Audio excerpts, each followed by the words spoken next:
Welcome back to the Philippines. Nandito tayo sa harap ng office ng College Educational... Ay, mali. College Assurance Plan.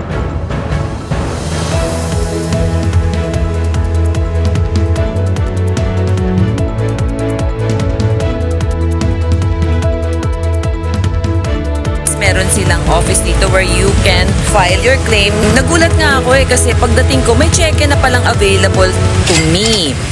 Pero ang date niya 2022 but they have daw a partnership with the bank na kahit stale yung check, pwede pa rin i-encash. Very smooth naman yung process at very accommodating lahat ng staff. Kaya wag kayong mag-atubili pumunta dito. Just come here and inquire. Baka sakaling may maklaim kayo kung fully paid nyo na yung plans nyo. Okay, good luck to you guys. Success! Mission accomplished!